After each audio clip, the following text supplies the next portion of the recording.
There has been a flurry of political news already for a Monday, and it certainly doesn't feel like the usually slow August in Washington, D.C. Here with us to take a closer look is Amy Walter of the Cook Political Report with Amy Walter and Tamara Keith of NPR. It's great to see you both. This Monday has felt like a busy week already. Let's jump right in. Yes. Tam, you heard what Lisa was asking Congressman Doggett there about Democrats meeting this moment, about frustration in the base, their lack of fight perceived in their base at least. And I should point out too, in terms of the fundraising numbers, there's a big gap between the DNC and the RNC. The numbers at the end of June showed the DNC reportedly had 15 million on hand, the RNC had 80 million. There's another sign of that frustration among Democrats. But what did you make of Congressman Doggett's response and the larger Democratic approach right now? Right. And he talked about how there are multiple Democrats who are trying to push back on Trump. And I think that that is where Democrats are right now, which is that there isn't one voice. There isn't sort of one top-down marching order on how to proceed. Democrats are trying to figure themselves out, and they are struggling. I think that over time, you will see eventually a coalescing around a candidate, and that candidate will give voice to what Democrats want. I mean, we've seen this cycle after cycle. In 2020, the only thing that Democrats wanted was someone who could beat Trump, and they ended up with Joe Biden. That sort of thing, that sort of coalescing just hasn't happened yet. It's still really early, and they are definitely still in the wilderness. There's still a lot of time, yes, Amy. But what do you make of someone who's getting a lot of attention right now? It's California Governor Gavin Newsom, who sort of adopted Trump's approach and is taking it right back to him. Is it working? Do you see other Democrats taking that tack? Right. Well, it's working in his home state. In fact, there was a poll out just the other week that showed that Governor Newsom's approval rating in the state is actually now up 8 points since April. So he has definitely coalesced that anger about Trump, or that frustration among many who don't like Donald Trump, that there was enough pushback from Democratic elected officials. I think he's benefited from that, both in his style and then, of course, going on the offense when it comes to the redistricting.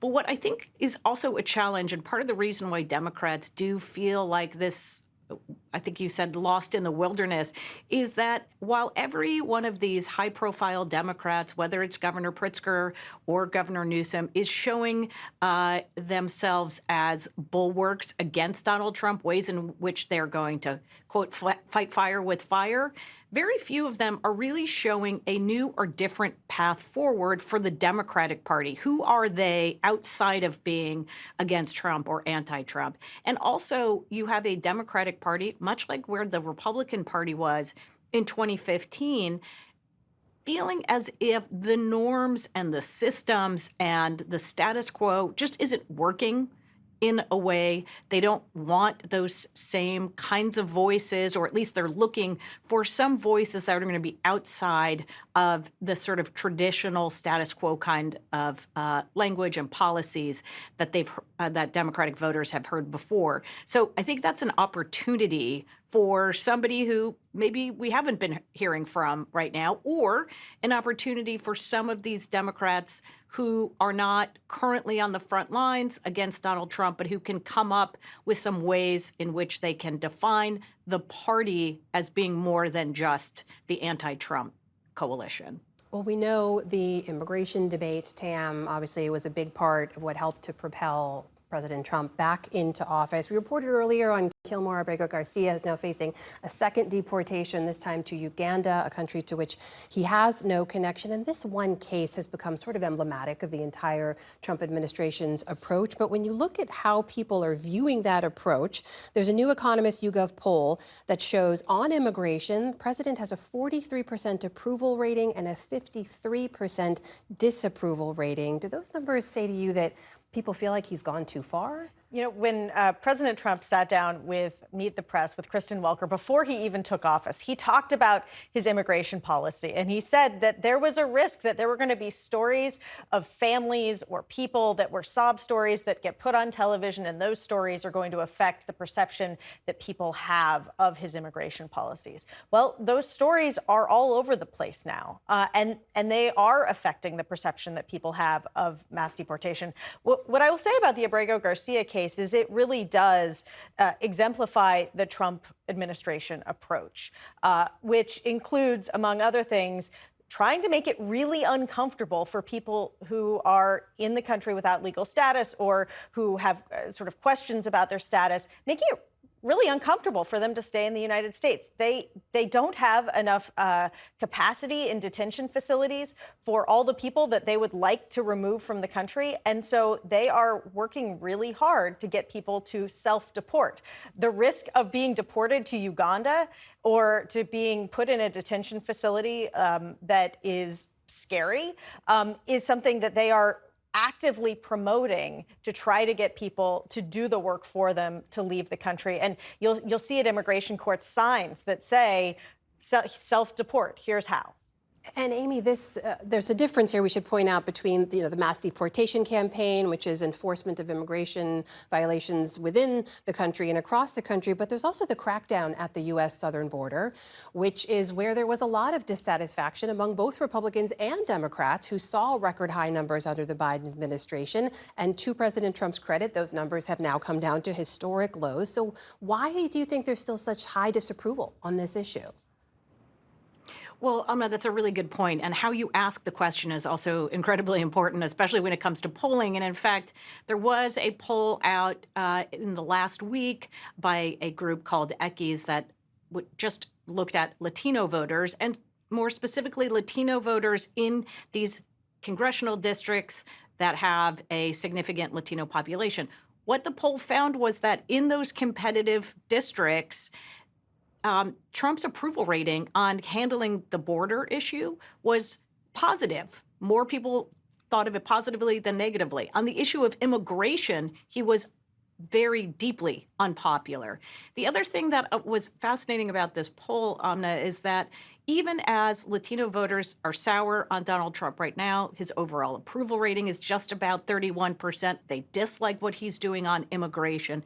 It is the economy where he's seen more unpopularly with these voters. In fact, it's almost I think it's like a 15-point difference between their disapproval of Donald Trump's handling of the cost of living versus his handling of immigration. In other words, while immigration still is a very important issue for these voters, it's the fact that stuff still costs too much that has really soured so many Latino voters on Donald Trump, at least at this point. Before we go on, I ask both of you briefly just to respond to what we've seen in the last few days, which is a number of vocal critics of the president, from John Bolton to Adam Schiff to Chris Christie, being targeted either by federal action of some kind or online with threats from the president. Tam, how do you look at this? Is this the retribution presidency that John Bolton said we'd see? Well, it's in fact the retribution presidency that President Trump said we would see. When he was campaigning, he said, "I will be your retribution."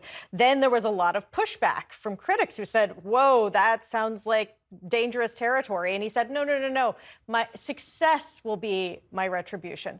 No, retribution is retribution. We have seen time and time again, not just these investigations now that are with the Justice Department, but also security clearances being taken away, protection from the Secret Service being stripped of people who are under threat, any number of firings up and down the Justice Department and other agencies. There's a lot of retribution going on. Amy, we've got 30 seconds left. What's your take? Yeah, and it's working, Amna. I mean, you've seen now whether it's law firms or universities or individuals who are deciding to try to negotiate or to step away rather than taking the fight to Donald Trump. This is what he did not just in political office, but obviously this was how he also operated when he was in business. He often would just grind folks down with lawsuits until they essentially just threw up their hands. And as president, he's been able to really get more with this intimidation than getting pushback from those who are the victims of it. Well, we'll have to leave it there, but I feel like we have a busy week ahead, ladies. So thank you very, very much. Amy Walter, Tamara Keith, great to see you. You're welcome.